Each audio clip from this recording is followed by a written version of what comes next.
Yolanda Díaz. Firma por parte de la República Federativa de Brasil el ministro de Trabajo y Empleo, señor Luís Marinho.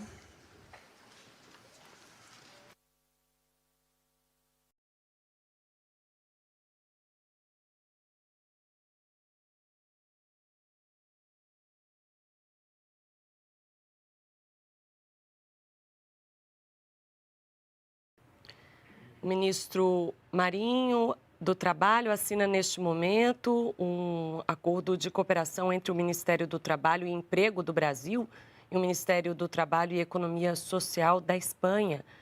O objetivo é fomentar o intercâmbio de melhores práticas, posicionar questões do trabalho no centro das estratégias nacionais de desenvolvimento econômico e social, além de socioambiental, com ênfase no protagonismo das organizações de trabalhadores e empregadores. Além disso, o memorando prevê mecanismos de cooperação para o aumento da produtividade, sobretudo em pequenas e médias empresas.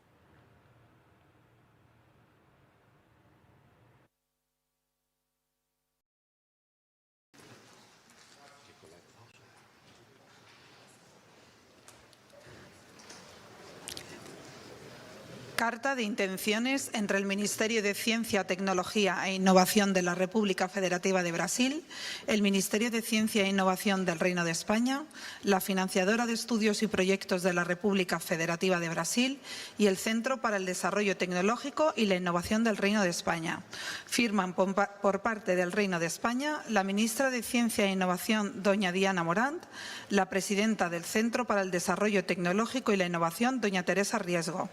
Firman por parte de la República Federativa de Brasil la ministra de Estado de Ciencia, Tecnología e Innovación, señora Luciana Barboso de Oliveira Santos, el presidente de la Financiadora de Estudios y Proyectos, el señor Celso Pansera.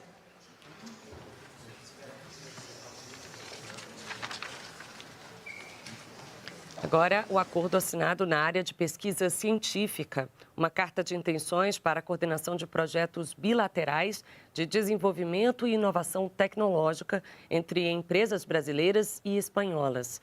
As áreas prioritárias desse acordo são saúde, meio ambiente, mudança climática, transição energética, alimentos, indústria 4.0, produção sustentável, mobilidade e transporte, tecnologias da informação e comunicações. Você confere neste momento a assinatura do acordo. Esta é a ministra da Ciência e Tecnologia, Luciana Santos.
Essa visita faz parte da intensa agenda diplomática que o presidente Lula iniciou logo após a posse, em janeiro deste ano.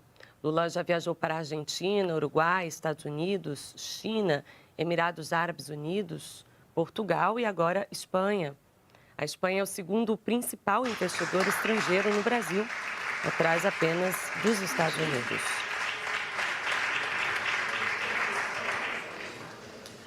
Memorando de entendimiento entre el Ministerio de Universidades del Reino de España y el Ministerio de Educación de la República Federativa de Brasil sobre cooperación en educación superior universitaria.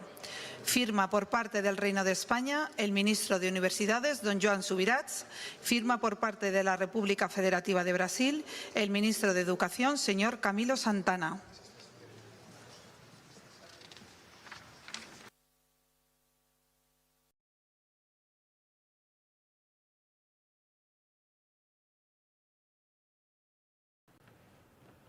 Você confere neste momento o ministro da Educação, Camilo Santana, que assina o memorando de entendimento na área da educação superior entre o Ministério da Educação, aqui do Brasil, e o Ministério de Universidades da Espanha, para intensificar o intercâmbio e também o reconhecimento de estudos entre os dois países.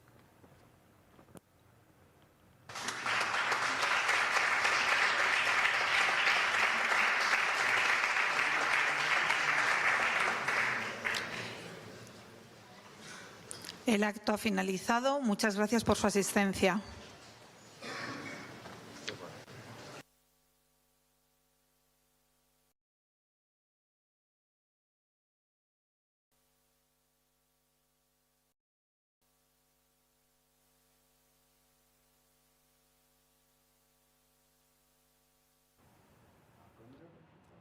Você acompanhou conosco a assinatura de acordos entre Brasil e Espanha, com a presença do presidente Lula e do primeiro-ministro Pedro Sánchez, direto do Palácio de Moncloa, em Madrid.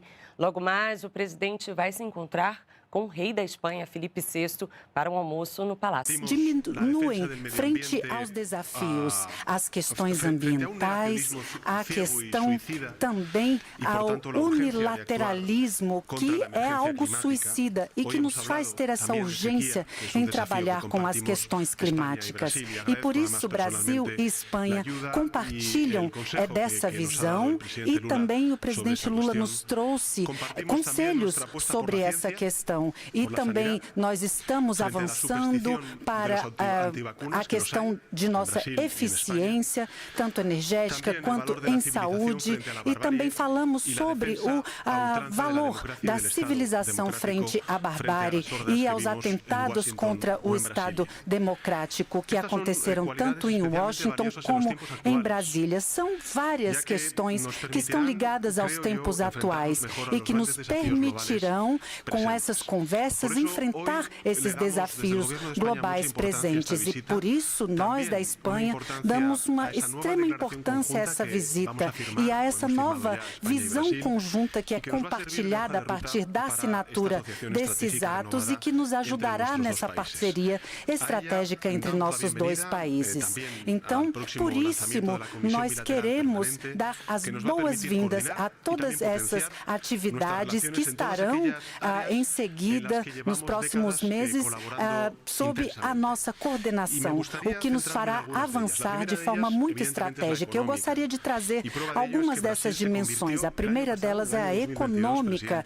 E sabemos, senhor presidente, que o Brasil se tornou, desde o ano passado, o nosso principal parceiro comercial. E a Espanha é o segundo investidor no Brasil e estamos cheios de esperança com relação à criação de emprego e de riqueza para os nossos países. E ontem também, Madrid acolheu um importante fórum econômico que dá continuidade ao encontro que foi celebrado mês passado em São Paulo e que estreita os nossos vínculos. Em termos de ciência e inovação, também assinamos uma carta de intenções para trazer atividades de características inovadoras no âmbito ecológico, também no âmbito da educação superior, o ensino superior e universitário, e iniciativas no âmbito do trabalho que vai expressar a maturidade e a diversidade de nossas relações.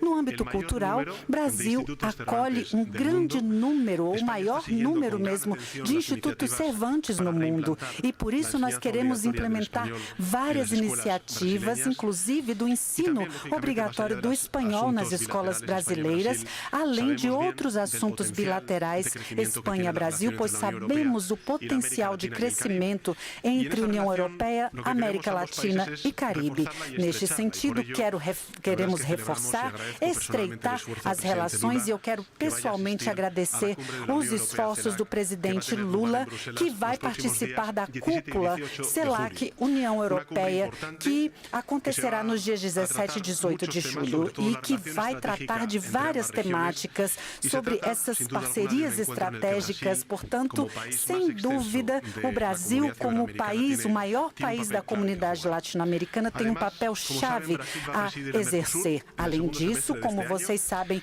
o Brasil vai presidir o Mercosul no segundo semestre desse ano, que coincide com a União Europeia em sua presidência, o que se torna uma extraordinária oportunidade para materializar nossa aproximação em processos concretos dentro da União Europeia e Mercosul. Nós queremos levar adiante esse importante acordo comercial também entre Mercosul e União Europeia e por isso saudamos e parabenizamos ao presidente Lula por essa importante iniciativa. Também falamos de temas globais como a emergência das questões climáticas, as secas e também a questão da guerra na Ucrânia. Portanto, quero agradecer o seu envolvimento, presidente Lula, e sentimos muito a falta de vocês, do engajamento e comprometimento do Brasil nesses assuntos globais. E, por isso, saúdo também o seu interesse em avançar para que tenhamos paz no mundo. Espanha e Brasil desejam a mesma coisa, a paz.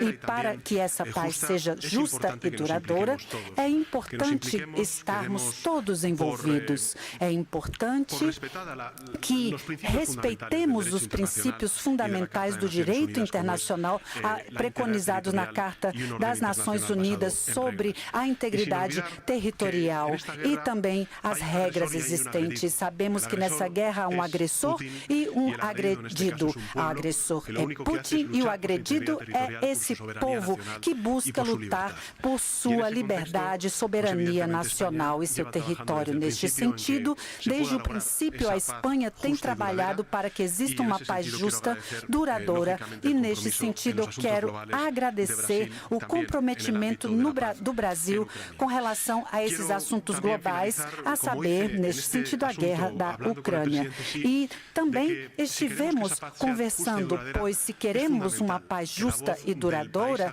é essencial que a voz do país agredido, nesse caso a Ucrânia, a partir do seu presidente, que tem a sua fórmula de paz, seja considerada. E também tratamos de vários assuntos que são importantes para nossos dois governos, como as questões ambientais, o combate ao aquecimento global. Acho que no Brasil essa agenda climática nos traz muito alívio. O jeito como vocês têm tratado e dado importância a essa questão é louvável, o seu compromisso com a preservação da região amazônica, e queremos seguir trabalhando neste sentido. E por isso convidamos o Brasil para participar dessa aliança contra a seca. E para terminar, eu quero reiterar aos meios de comunicação que essa visita marca o início de uma nova fase em nossas relações bilaterais. Renovamos a nossa parceria estratégica, pois estamos, sobretudo, convencidos de que temos muito a contribuir para a prosperidade e o bem-estar de nossos cidadãos e cidadãs de nossas regiões, com a construção de um mundo cada vez mais seguro, sustentável, pois se queremos enfrentar as ameaças reais, precisamos envolver a nossa população. E por isso agora eu passo a palavra ao presidente Lula.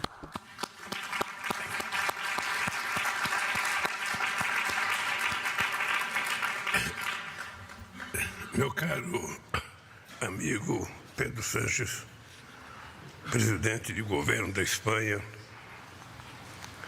você sabe que eu aprendi que palma e vaia, alguém tem que puxar, alguém tem que ser o primeiro, porque as pessoas ficam com vergonha de bater palma e as pessoas ficam com vergonha de vaiar. É só alguém começar que todo mundo consegue aplaudir. Então vocês, por favor, batam palmas. A coisa é a seguinte. Falar da Espanha, para mim, é muito fácil. Porque eu tenho uma relação com a Espanha muito forte. Desde o tempo de dirigente sindical. Aqui eu construí uma amizade excepcional com as duas centrais sindicais importantes aqui, a Comissão de Obreiras e a UGT. Aqui eu pude construir amizade com Felipe González em 82, quando eu era apenas o fundador de um partido. Eu vim aqui, o Felipe González me atendeu, a mim e o Marco Aurélio, tivemos uma longa conversa e daí nasceu uma grande relação política. Aqui eu sempre fui tratado com muito respeito, não só por Felipe González, fui tratado com muito respeito. E quando eu digo eu, não é eu pessoalmente, é o Brasil. Nós tivemos uma belíssima relação com Aznar e tivemos uma belíssima relação com o Zapatero. O Zapatero até, mais do que relação, é porque nós nos considerávamos irmãos políticos e a relação foi muito. E eu sou muito agradecido ao presidente Pedro Sánchez, porque quando eu nem era candidato ainda, eu tinha acabado de sair da prisão. Todo mundo acompanhou essa história e o Pedro Sánchez me recebeu aqui no Palácio para conversarmos, então eu sou eternamente grato. Sou grato pelo tratamento que vocês deram a mim, a minha esposa e a minha delegação, e sou grato pelo acordo que os nossos ministros acabaram de firmar agora. Eu tenho dito que o Brasil voltou. O Brasil voltou porque eu acho que nós estávamos com saudade do mundo e o mundo estava com saudade do Brasil. O Brasil ficou praticamente 6 anos isolado dos demais países. A gente não tinha relação com a América do Sul, não tinha relação com a Europa, não tinha relação com a Ásia e não tinha relação com a África. Aliás, eu aprendi na minha vida política que para um país ter relação com a África, o presidente daquele país não pode pensar apenas com a cabeça. Ele tem que ter um pouco de coração. Porque normalmente a gente olha para a África e sente de que a África só é pobreza. A gente não consegue entender que aquele continente já foi totalmente livre. Aquele continente já foi autossuficiente dos alimentos que eles comiam. Eles já foram autossuficientes em tudo que eles precisavam. Na verdade, a colonização é que deixou eles dependentes. Por isso que quando nós tivemos a primeira reunião do G20, eu disse que se o mundo desenvolvido estava com um problema de consumidores, era importante que a gente utilizasse um pouco do dinheiro para ajudar no desenvolvimento da África, até para que a gente pudesse fazer com que surgissem novos consumidores para os produtos produzidos nos países ricos. Ao invés da gente fazer isso, o que aconteceu é que a gente colocou o protecionismo outra vez em funcionamento e cada país se trancou dentro de si e a gente não conseguiu fazer avançar. Praticamente muita coisa não avançou. E eu estou aqui na Espanha hoje para dizer ao presidente Pedro Sánchez que o Brasil está totalmente de volta ao cenário político internacional. Eu não sei se eu poderei visitar todos os países que eu já visitei em 8 anos, mas eu quero visitar todos os países que for possível visitar.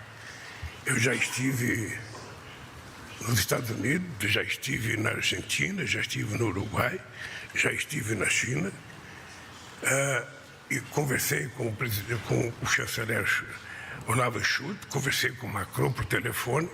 Pretendo visitar a África, pretendo ir à Bélgica discutir a questão do COCELAC, pretendo ir à África do Sul na reunião dos BRICS, pretendo participar do G20 e pretendo visitar outros países, porque eu acho que a relação política ela é feita presencialmente e pessoalmente. Não é possível você imaginar, por mais que seja importante os algoritmos, por mais que seja importante a internet, você imaginar que é capaz de fazer política apenas via computador. A política, para ser feita, ela tem que ser feita pessoalmente. Você tem que apertar a mão da pessoa, você tem que abraçar a pessoa, você tem que olhar no olho da pessoa, porque isso é o ser humano. O ser humano é 90% química. E se você não provocar essa reação química nas pessoas, você tem poucas chances de fazer uma boa relação. Foi assim que eu aprendi a fazer política e assim eu voltei a presidir o Brasil depois de um período muito ruim que aconteceu no Brasil. Bem, nós conversamos sobre a retomada do diálogo e da cooperação. O Brasil certamente tem uma dívida de gratidão com a Espanha, porque a Espanha é o segundo parceiro do Brasil, o segundo país investidor que mais investe no Brasil. Mais de 1.000 empresas espanholas estão no Brasil, aproximadamente 15 milhões de espanhóis ou descendentes de espanhóis estão no Brasil. O meu time de futebol, o Corinthians, foi fundado por espanhóis. Portanto, eu tenho muito a ver com a Espanha, porque até o meu time foi fundado por espanhóis. E a minha vinda aqui é para dizer para a Espanha, o Brasil está de volta. A gente vai recuperar o que nós já tínhamos construído. A gente vai voltar a investir muito na educação. A gente vai investir no ensino fundamental.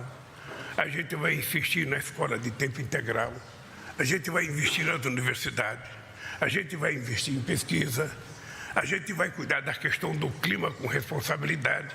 Nós assumimos o compromisso de não, de até 2030, chegar a desmatamento zero na Amazônia. Nós não queremos transformar a Amazônia num santuário da humanidade. O que nós queremos é transformar aquele território que é soberano do Brasil, num centro de pesquisa, para que os pesquisadores do mundo inteiro possam participar de pesquisar a riqueza da nossa biodiversidade e ver se da riqueza da biodiversidade a gente pode extrair produtos para a indústria de fármacos, para a indústria de cosméticos, para gerar emprego para 25 milhões de pessoas que moram lá. Porque aquelas pessoas querem ter direito às coisas, aquelas pessoas querem ter carro, aquelas pessoas querem ter geladeira, aquelas pessoas querem ter televisão, aquelas pessoas querem passear. Nós não podemos passar a ideia que preservar a Amazônia é segregar aquelas pessoas no mundo inóspito. Não. Nós queremos que eles tenham acesso à mesma coisa que tem as pessoas que moram em Madrid. Mas isso pode ser feito sem que a gente utilize a derrubada de árvores como pretexto para o progresso. No caso do Brasil, a nossa agricultura ela pode praticamente dobrar a sua produção, que não é pequena. Nós chegamos quase a 300 milhões de toneladas de grãos. A gente pode dobrar sem precisar desmatar a Amazônia, sem precisar mexer no Pantanal, sem precisar mexer na Caatinga, sem precisar mexer na Mata Atlântica. A gente pode dobrar a produção apenas recuperando as terras degradadas que estão, hoje inutilizadas no Brasil. Você pode recuperar essa terra e voltar a produzir o que você quiser. Vocês sabem que o Brasil é o maior produtor de proteína animal do planeta. Nós temos aproximadamente 223 milhões de cabeças de gado. Mesmo assim, nós temos 33 milhões de pessoas passando fome.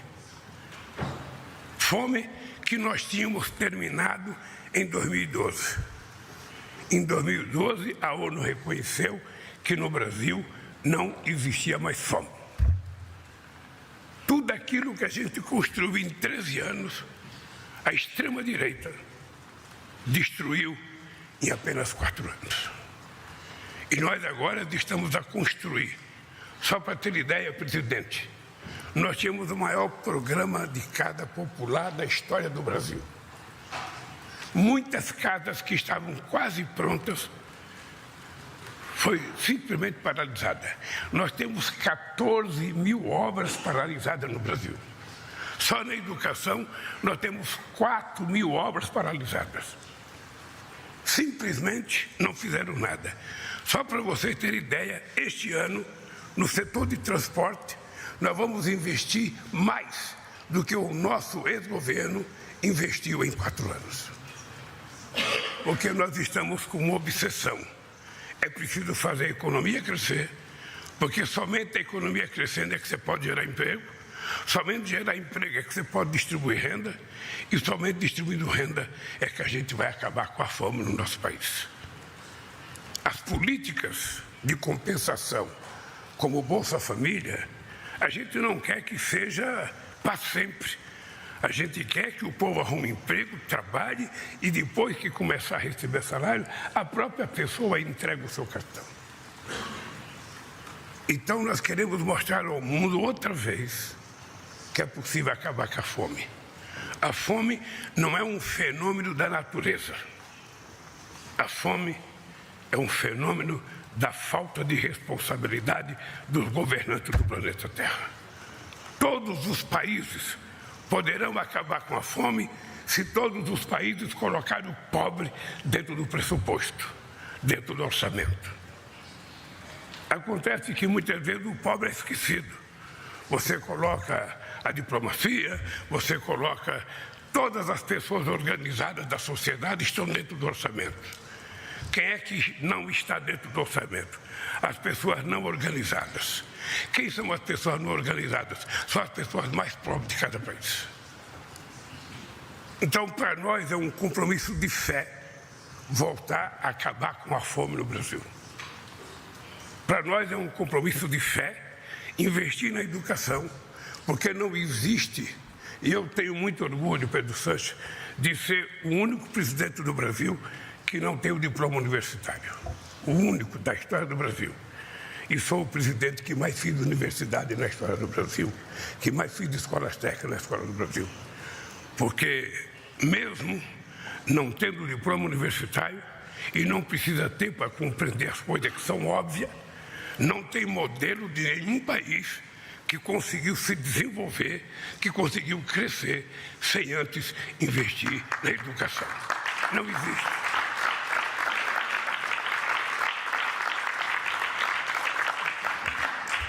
Eu, quando vejo alguns países preocupados com o crescimento da China, eu fico me perguntando se a gente está lembrado do discurso que era feito nos anos 80, depois do famoso consenso de Washington, depois que se criou a ideia que o mundo não teria mais problema se fosse globalizada. Você todos lembram, mesmo as ministras mais jovens lembram de um discurso feito há 43 anos atrás. A globalização era a saída para a humanidade. E por conta disso, todas as mega empresas americanas foram investir na China. Para desenvolver a China, não. Para utilizar a mão de obra barata que a China oferecia naquele instante. O que aconteceu com os chineses? Os chineses souberam tirar proveito do investimento. Não sei qual foi o milagre que eles fizeram, mas o dado concreto é que quando o Trump foi candidato e começou a dizer que era preciso tirar as empresas da China para as empresas voltar para os Estados Unidos, já era tarde. A China já é a segunda economia mundial e possivelmente no próximo ano, no outro, será a primeira economia do mundo. Com uma diferença. Faz muitos anos que a China não faz guerra. Isso numa demonstração de que somente com muita paz é possível você aproveitar o dinheiro produzido pelo povo para poder gerar emprego e bem-estar social. Por isso, eu sou incomodado com a guerra que está acontecendo entre a Rússia e a Ucrânia. Ninguém pode ter dúvida de que nós, brasileiros, condenamos a violação territorial que a Rússia fez contra a Ucrânia. O erro aconteceu, a guerra começou. Agora não adianta ficar dizendo quem está certo ou quem está errado. Agora o que precisa é fazer a guerra parar. Porque você só vai discutir um acerto de contas quando pararem de dar tiros. É assim nessa guerra e foi assim em todas as outras guerras. E nós vivemos um mundo, presidente, muito esquisito. Nós vivemos um mundo em que o Conselho de Segurança da ONU, os membros permanentes, todos eles são os maiores produtores de armas do mundo, são os maiores vendedores de armas do mundo e são os maiores participantes de guerra do mundo. Então eu fico me perguntando se não cabe a nós, outros países que não somos membros permanentes do Conselho de Segurança da ONU, fazer uma mudança na ONU, colocar mais países. Por que a Espanha não está? Por que o Brasil não está? Por que o Japão não está? Por que a Alemanha não está? Por que a Índia não está? Por que a Nigéria não está? Por que o Egito não está? Por que a África do Sul não está? Quem é que determina os vencedores da Segunda Guerra Mundial? Mas isso já faz muitos anos. A geografia do mundo mudou, a geopolítica mudou, a economia mudou. Então nós precisamos construir um novo mecanismo internacional que possa fazer coisas diferentes. Veja que a ONU era tão forte que em 1948 ela conseguiu criar o Estado de Israel. Em 2023 ela não consegue criar o Estado palestino. Só para a gente medir o que aconteceu nesses anos todos. Quando os Estados Unidos invadiu o Iraque, não houve discussão no Conselho de Segurança. Quando a França e a Inglaterra invadiram a Líbia, não houve discussão no Conselho de Segurança. E agora a Rússia, que é membro também do Conselho, membro fixo, também não discutiu. Ora, se os membros que têm a responsabilidade de dirigir, sabe, a paz mundial não pedem licença, por que os outros têm que obedecer? Então eu acho que está na hora da gente começar a mudar as coisas. E está na hora da gente criar um tal de G20 da paz, que deveria ser a ONU. Quando aconteceu a crise de 2008, na quebra do Lehman Brothers, imediatamente se criou o G20. E naquele G20 a gente tomou decisões importantes que não foram cumpridas até hoje. A mudança no FMI, a participação de outros países. Isso não aconteceu. Agora, nós tivemos a pandemia. Os estados, efetivamente, foram os estados que conseguiram salvar a humanidade. Porque se os estados não colocam dinheiro, o sistema não estava muito preparado para isso. Então, é preciso que a gente tenha consciência. Sabe? O nosso país, por exemplo, negou as decisões da OMC, não acreditou. Eu acho que não teve no mundo um presidente negacionista como teve o presidente do Brasil, que, na minha opinião, é responsável, pelo menos, por metade das 700 mil pessoas que morreram. Porque se ele tivesse comprado a vacina no tempo hábil e se não tivesse vendido a ideia de um remédio chamado cloroquina, que não servia para a Covid, era um remédio para malária, e ele colocou os laboratórios das Forças Armadas para produzir cloroquina, esse homem um dia vai ter que ser julgado num tribunal internacional por uma chacina que aconteceu no nosso país. Bem, então esse Brasil que nós estivemos acostumados a ver até 2015, desapareceu durante 6 anos. E nós estamos de volta para dizer para a Espanha, para dizer para os trabalhadores espanhóis, para dizer para os empresários espanhóis que nós queremos construir parceria. Nós precisamos convencer os empresários brasileiros a fazerem investimento na Espanha. Nós precisamos fazer os empresários espanhóis a fazerem parceria. Nós não vamos mais privatizar nenhuma empresa. Nós não vamos vender patrimônio público para pagar dívida. O que nós queremos é construir parceria com os empresários de outros países para construir coisas novas. Fazer uma estrada nova. E se precisar fazer dívida para construir um ativo novo, não tem nenhum problema. O que você não pode é fazer dívida para pagar dívida. Porque só vai aumentar a tua dívida. Mas se você estiver construindo um patrimônio novo, um ativo que dê rentabilidade ao país, não tem problema você fazer dívida. Quando peguei o Brasil em 2003, nós tínhamos uma dívida de 60,7% do PIB. Quando eu entreguei com 37%. O Brasil nunca tinha feito reserva internacional. Nós deixamos o Brasil com 370 bilhões de reserva. Nós éramos a 4ª reserva internacional. O Brasil devia 30 bilhões ao FMI. Nós pagamos a dívida e emprestamos 15 bilhões ao FMI. Mas agora nós precisamos criar novos mecanismos. Eu estou favorável, no caso do Brasil com a América do Sul, que a gente crie uma moeda para a gente negociar e comercializar.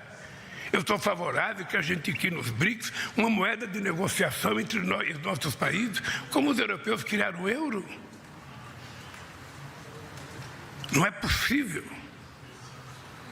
que a gente criou os bancos do BRICS. A gente quer efetivamente que os bancos do BRICS se transformem num grande banco de investimento. Se for possível, maior que o Banco Mundial. Aliás, não é grande coisa ser maior do que o Banco Mundial, porque o BNDES no Brasil foi durante muito tempo maior que o Banco Mundial. Agora, na nossa cabeça, sem dinheiro, sem crédito, a economia não cresce. Porque ou o Estado coloca dinheiro, ou os empresários colocam dinheiro. Se o Estado não pode colocar, os empresários não têm, os bancos têm que oferecer. Se os bancos privados não querem, os bancos públicos ofereçam. E no Brasil nós temos 4 bancos públicos importantes. Nós temos o BNDES, que é o Banco Nacional de Desenvolvimento. Nós temos o Banco do Brasil, que é um banco excepcional de economia mista, que financia pequenas e médias empresas, financia a agricultura. Nós temos a Caixa Econômica, que é um banco excepcional, que financia a mobilidade urbana, você casa, sabe, dinheiro para saneamento básico, sabe, ajuda muito as pequenas e médias cidades brasileiras e as grandes também. E nós temos o Banco do Nordeste e nós temos o Banco da Amazônia. Esses bancos não estão mais emprestando dinheiro porque o governo anterior não queria que o país crescesse. Todo o dinheiro era devolvido para o Tesouro. Para quê? Para o Tesouro pagar dívida. Isso vai mudar. Eu quero dizer para vocês, aqui na Espanha, que o Brasil vai voltar a crescer. Primeiro, nós estamos arrumando a casa, é um trabalho imenso. Você sabe que fazer mudança numa casa é mais difícil que fazer uma casa nova. Nós estamos tentando apenas reconstruir. E por isso nós vamos precisar de muito companheirismo e de muita solidariedade da Espanha. Nós queremos construir com a Espanha, sabe, a parceria mais forte do que já é. E por isso, meu caro amigo Pedro Sanches, eu quero te dizer que nós contamos com a Espanha. Esse grupo de trabalho que foi montado tem que trabalhar, os acordos que nós fizemos têm que acontecer, e nós temos que ver quais as áreas que nós precisamos fazer acordo ainda para a nossa economia voltar a crescer. E eu tenho certeza que isso vai acontecer, porque não há porquê não dar certo a relação Brasil-Espanha. Eu quero te dizer, meu caro, estou de volta, o Brasil está de volta e nós vamos trabalhar junto para tentar melhorar os nossos países e tentar mudar um pouco o mundo. Muito obrigado, querido.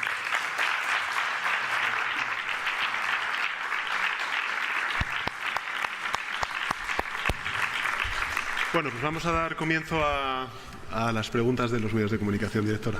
Vamos começar por as perguntas dos mídias. Muito obrigado, presidente. Vamos em nome dos colegas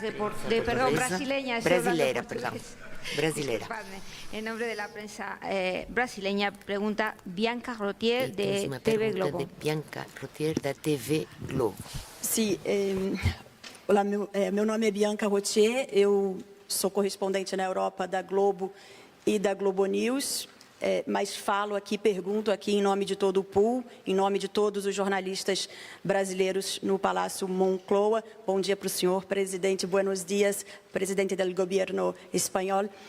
Em primeiro lugar, presidente Lula, o senhor até aqui, nessa viagem a Portugal, a Espanha, mudou um pouco o tom, né, dizendo que compreende o lado dos amigos europeus, sem falar aí que os Estados Unidos e a Europa vêm contribuindo para a continuidade da guerra, mas agora o senhor ao criticar o formato atual do Conselho de Segurança da ONU, o senhor também falou ali desses países como os principais produtores de armas, os principais participantes de guerra. O senhor tem aí uma preocupação ainda de não desagradar os aliados dos Estados Unidos e da União Europeia? A conversa, entendo que hoje foi boa, mas o senhor ainda quer mais, inclusive tem a ideia de conversar com o Rishi Sunak, né, em Londres, numa reunião bilateral, e com o presidente Macron também sobre isso, para acalmar realmente as críticas ou preocupações em relação à posição clara do Brasil nessa busca pela paz. Essa é uma questão. E a outra, sobre o acordo Mercosul-União Europeia. O senhor já defendeu mudanças nesse acordo para que ele possa finalmente avançar. Os senhores discutiram isso? Que mudanças seriam essas? Deixa eu só, por favor, presidente, fazer uma pergunta também para o primeiro-ministro. Pedro Sánchez, por favor. Há muita resistência de países da União Europeia em relação ao acordo com o Mercosul. Mucho se dice que es por la cuestión de la política ambiental del gobierno Bolsonaro, el deforestamiento, pero también hay cuestiones económicas, sobre todo de Francia, la parte de la agricultura. ¿Cómo usted pretende avanzar con el acuerdo, si tiene esta resistencia de la parte de países de la Unión Europea, sobre todo, especialmente de la Francia? Gracias. Países da União Europeia e especialmente da França. Obrigada. Começa.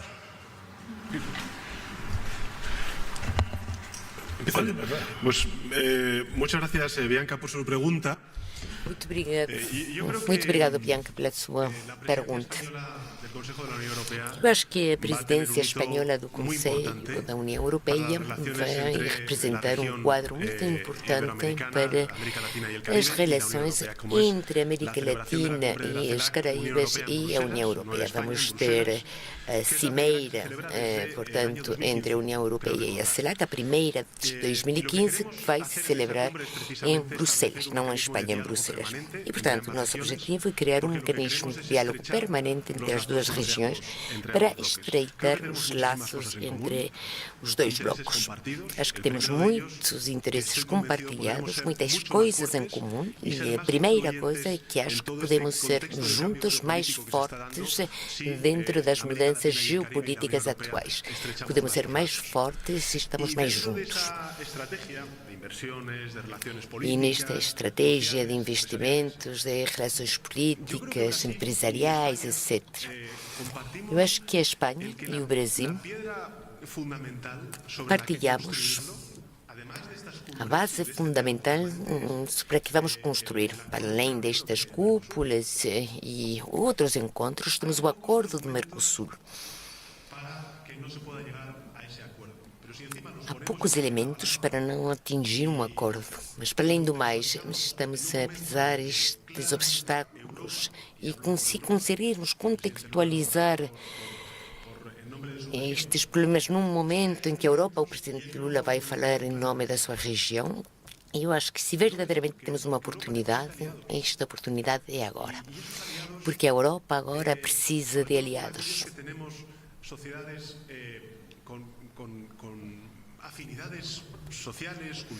Naqueles países em que temos laços históricos, temos relações internacionais, económicas, mas também uma cultura conjunta a este continente e a América Latina. E, portanto, nós vamos trabalhar para ultrapassar estas resistências. É verdade que há países na União Europeia que têm algumas dúvidas sobre a possibilidade deste acordo, mas acho que podemos acabar com estas dúvidas e vamos ter que pensar na potencialidade que representa este acordo para a América Latina e para as Caraíbas.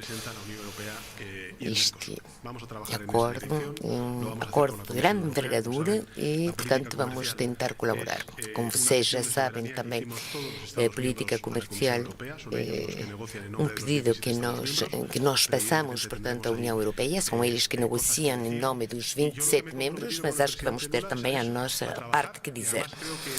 E o meu compromisso com o presidente Lula é precisamente isto. Vamos trabalhar, eles vão estar na liderança do Mercosul e nós, da Espanha, na presidência da União Europeia. Portanto, acho que vamos ter uma conjuntura apropriada para verdadeiramente culminar este processo e atingir um acordo importante. Espero, oxalá, vamos trabalhar para tentar obter este acordo durante este ano até. Olha, eu vou tentar ser o mais curto possível, porque já me passaram um papelzinho aqui, que eu já estou atrasado para a reunião com o rei Felipe. E você sabe que com o rei a gente não atrasa. Bem, primeiro o presidente Pedro Sánchez disse, se fosse fácil o acordo, a gente já teria feito. Eu participei da reunião da Organização Mundial do Comércio muitas vezes.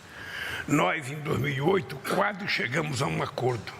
Por que nós não concluímos o acordo da Organização Mundial do Comércio em 2008?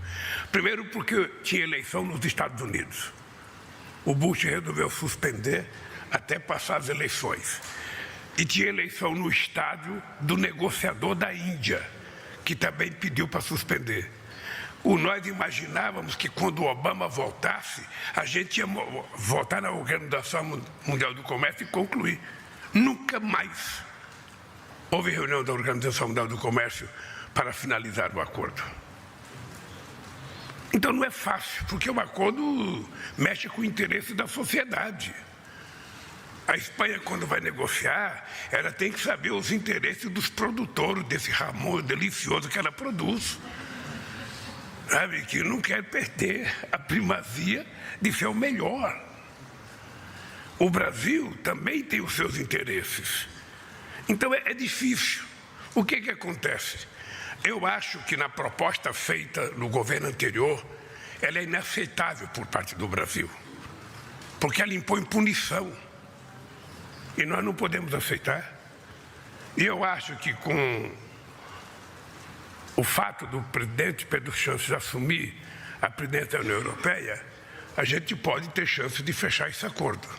Eu tenho dito internamente no Brasil que eu tenho interesse de fechar esse acordo, porque eu já fui presidente 8 anos, não fechamos o acordo, a Dilma foi 6, não fechamos, já houve, sabe, mais 4 anos, ou seja, alguém tem que fechar. Agora, para fechar, tem que estar de acordo. Um acordo todo mundo tem que ganhar, porque ninguém quer perder.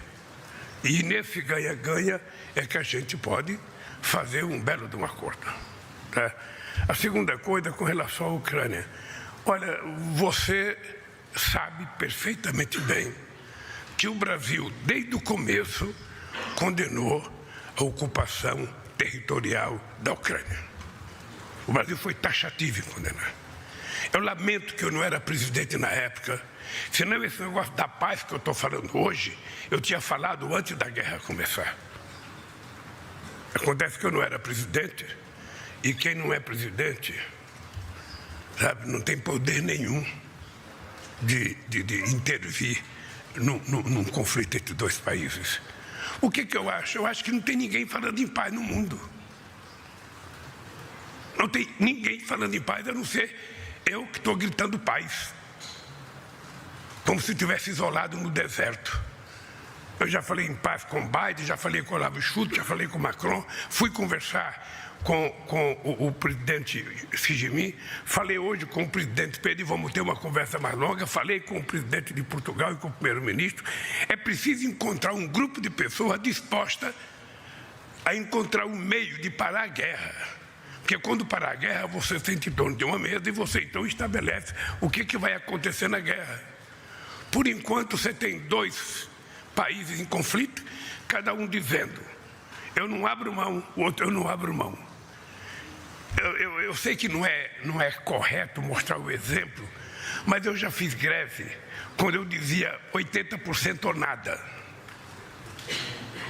Eu ficava com nada.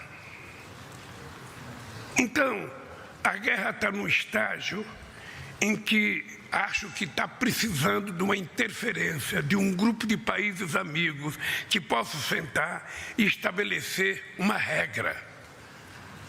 Primeiro, vamos parar de matar gente, vamos parar de destruir o que já está construído e vamos ver aonde é que a gente pode chegar. Se não formos capazes de fazer um acordo, paciência. Mas o problema é que eu acho que a guerra começou sem que houvesse muitas negociações para ter acordo. Então eu ainda vou tentar, eu vou continuar tentando, vou continuar falando, sabe? O Celso Amorim esteve conversando com o Putin, o Celso Amorim vai viajar à Ucrânia para falar com o Zelensky, sabe? Nós vamos conversar com todo mundo, até ver se é possível a gente falar, olha, vamos parar de guerrear e vamos negociar, que é mais barato, é mais cômodo, é mais tranquilo e é mais bom para os seres humanos que moram na Ucrânia e que moram na Rússia. É isso que nós vamos tentar continuar fazendo. Só para você saber, agora sim, com o poder de presidente da República, nós estamos tentando estabelecer todas as negociações possíveis até chegar nos dois que estão em guerra para saber se eles querem parar. Quando eu digo que eu compreendo o papel da Europa, é porque a Europa está num continente que está em guerra. Tem países europeus importantes que está quase que em fronteira com a Rússia. Então, obviamente, que a preocupação dele é diferente da minha preocupação, que estou a 14 mil quilômetros de distância. É diferente. E por isso eu tenho a comodidade de falar tanto em paz, sabe? E achar que a gente não tem que fazer opção. Não é o fato de você ser contra ou a favor. Todos nós somos contra a guerra. Mas a guerra já começou. E eu acho que a condução da discussão sobre a guerra está errada. A ONU, que me perdoe, a ONU já poderia ter convocado algumas sessões extraordinárias com todos os países membros da ONU para discutir a greve. Por que não fez isso? Então nós vamos tentar provocando a possibilidade de fazer essa discussão. E eu espero que a gente possa concluir essa paz, porque não interessa a guerra nem à Ucrânia, não deveria interessar a Rússia e não interessa a Europa, não interessa ao Brasil, porque nós também estamos tendo problema, sabe? Sobretudo na questão agrícola. Então nós queremos paz, é só isso. E vamos continuar trabalhando. Sabe, quando eu me recusei a vender mísseis para a Alemanha, era porque os mísseis eram para a Ucrânia. E eu disse ao meu amigo Olavo Schutt, eu não vou vender, porque se a Ucrânia utilizar esses mísseis e um russo for morto com um míssil desse, o Brasil entrou na guerra. E o Brasil não quer entrar na guerra. Esse é o dado concreto. O Brasil quer entrar numa zona de paz e tentar ajudar.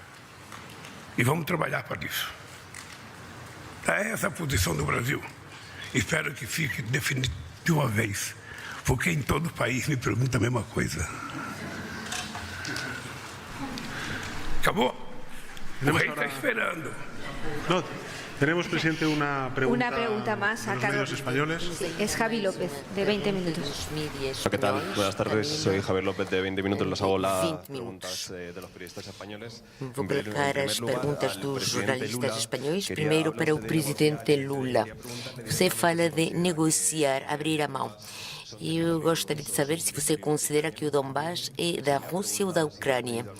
E também saber se você perguntou ao presidente Sánchez, pediu ao presidente Sánchez, portanto, que deixasse de vender armas e fosse para a equipa de mediação de negociação. E para o presidente Sánchez, considera, como considera esta postura do presidente Lula no conflito? E também ontem se falou por parte da OCDE que na Espanha os salários desceram.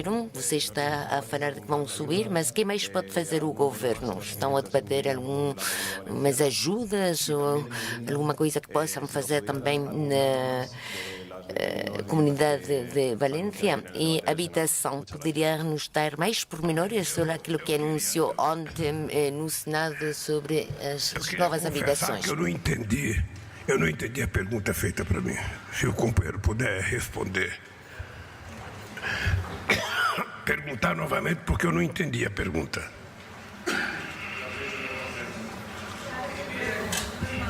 Si considera que el territorio de Crimea y el Donbass... Você considera que a Crimeia e o Donbass são da Ucrânia ou da Rússia? Y si le ha pedido a España que deje de vender E se você pediu à Espanha que deixasse de vender armas à Ucrânia para passar e fazer parte da equipa de mediação do conflito? Olha, primeiro, não cabe a mim decidir de quem é a Crimeia. Eu acho que quando você sentar numa mesa de negociação, você pode discutir qualquer coisa, até a Crimeia. Mas não sou eu que vou discutir isso, quem tem que discutir isso são os russos e os ucranianos. Não cabe a mim dizer, sabe, de quem é quem. Primeiro, para a guerra e depois vamos conversar o que vai resolver. Cada um acha que tem razão, cada um acha que pode mais. O dado concreto é que o povo está morrendo.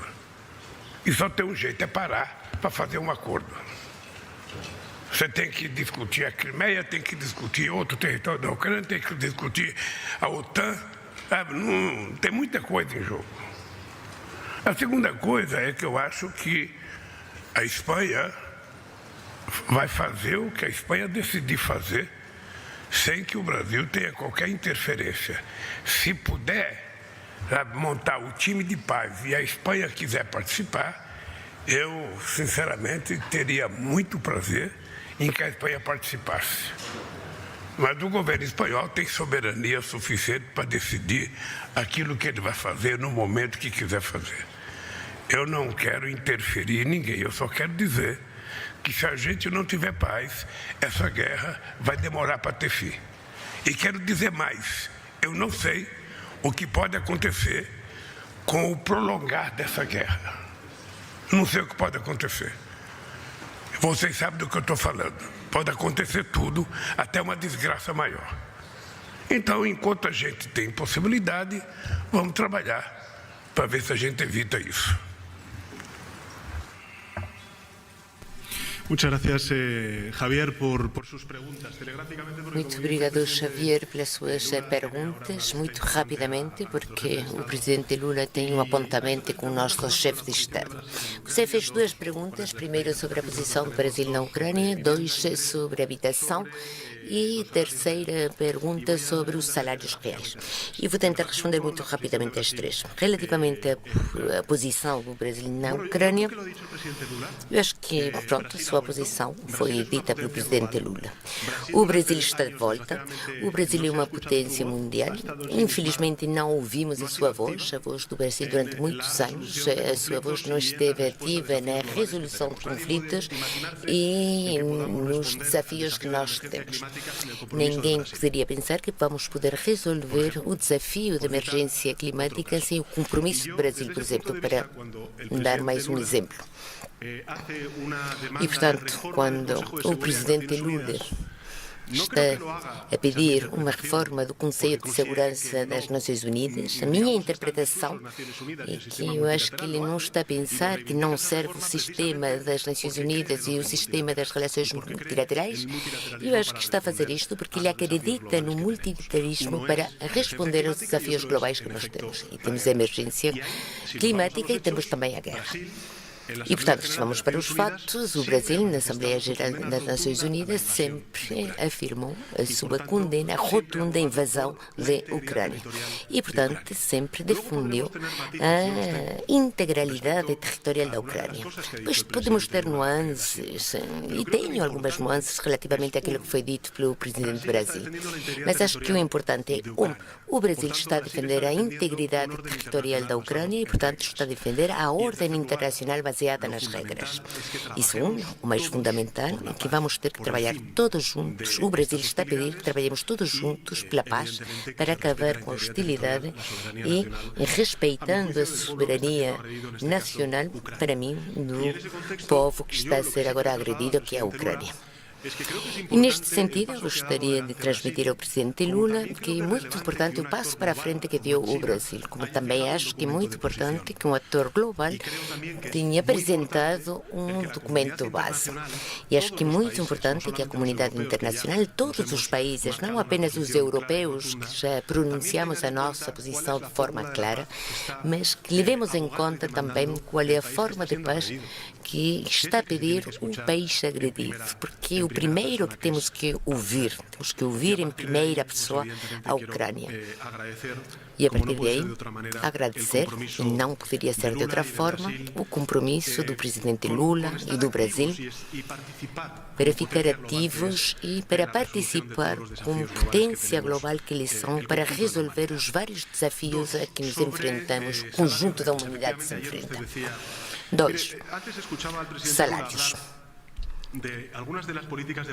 O presidente Lula falou de algumas das políticas para defender as rendas que ele fez. Teve a honra de ser presidente durante 2 mandatos e como precisamente a extrema-direita acabou com muitas destas políticas para a defesa das rendas. Ele tinha lutado contra as desigualdades, também contra a fome que sofre uma parte da sua população. E aqui na Espanha, Sr. Presidente, nós também sofrimos da pobreza e da desigualdade. Somos, de facto, um dos países com mais desigualdades na Europa. E isto também tem a ver com aquilo que aconteceu após a crise. Aqui agora, este governo está a reforçar as políticas de bem-estar, está a aprovar reformas com o acordo dos empresários dos sindicatos, como a reforma laboral e a reforma das pensões. E portanto, vocês poderiam considerar que isto chega sem trabalho, mas trabalha-se muito para obter todas estas reformas. Houve uma altura em que tivemos muito conflito social e a rejeição, portanto, de muitas destas reformas que eram feitas por outra administração. Eu gostaria de vos lembrar o que sigue. A reforma laboral recupera direitos, coloca o diálogo, portanto, coletivo como ponto central. Os sindicatos já falam desde há muito tempo que temos que ter uma repartição mais justa dos lucros. Vemos que os lucros estão a aumentar mais do que os salários e, portanto, que tem que fazer os empresários sentar à volta de uma mesa de negociação, aquilo que eles acordaram durante a reforma laboral, e atingir um pacto para melhorar também os salários dos trabalhadores e das trabalhadoras. Porque, em fim de contas, isto também é bom para a economia. As pessoas vão ter mais capacidade para consumir e, portanto, vão poder ajudar mais a economia. E mais um pormenor. Eu gostaria de vos dizer que o governo da Espanha, com a pandemia e também agora com a guerra, eu falei disto precisamente no Senado ontem e a semana passada no Congresso, nós estivemos a utilizar 50 mil milhões de euros para amortizar precisamente o que aconteceu após a guerra. São dos maiores de toda a Europa e estão a dar os seus frutos. Estamos a crescer mais do que as outras economias europeias e estamos a descer a desigualdade após 2 situações tão graves como é a pandemia e a guerra agora. Portanto, acho que a partir daqui vamos ter que assumir todas as nossas responsabilidades, que nós assumimos também, e acho que os empresários vão ter que entrar na negociação coletiva com os sindicatos. Portanto, mais uma vez, vou pedir que os empresários vão para a mesa, se sentem com os sindicatos à volta da mesa de negociação. Habitação. O presidente Lula já falou sobre as políticas de habitação que ele impulsionou durante os seus 2 mandatos. Aqui vou-vos dar apenas um dado do presidente Lula. Na Espanha, a diferença daquilo que acontece na União Europeia, que temos uma média de 9%, aqui apenas 3% do total da habitação disponível em Espanha é pública, protegida. E durante a crise financeira foram vendidas muitas dessas habitações para os fundos de investimento. E desta forma, é verdade que agora a Espanha está a passar por grandes dificuldades, mais do que nada os jovens não conseguem ter acesso a uma habitação digna. Nós, como governo, temos a habitação como uma das nossas prioridades. Construímos 60% das 100 mil habitações que estavam incorporadas no plano estatal, ao início da legislatura. Vamos acrescentar mais 83 mil habitações graças ao Instituto de Empréstimo Oficial e vamos mobilizar mais 50 mil habitações que são propriedade do Estado, que estão na Sareb, e ontem anunciamos que vamos pôr à disposição da construção de outras 20 mil habitações, um solo que faz parte, que está na propriedade da Defesa. Portanto, queremos aumentar um parque de habitação protegida no nosso país. Relativamente à colocação, vamos construir estas habitações no solo da Defesa. Quando vamos adotar isto no Conselho de Ministros, vocês vão conhecer. Vocês já sabem, o Ministério da Defesa tem propriedades em toda a Espanha e, portanto, vamos poder construir em toda a Espanha em um solo que hoje em dia está nas mãos do Ministério da Defesa. E com isto gostaria de agradecer o Presidente Lula e o seu governo por estar aqui na Espanha. Muito obrigada a todos os presentes, aos mídia espanhóis e internacionais, e agradecer ao Presidente Lula o seu compromisso com a Espanha. Vamos continuar a trabalhar juntos na agenda bilateral, mas também multilateral, porque acho que isto vai trazer muitos benefícios para ambos os dois países. Obrigada.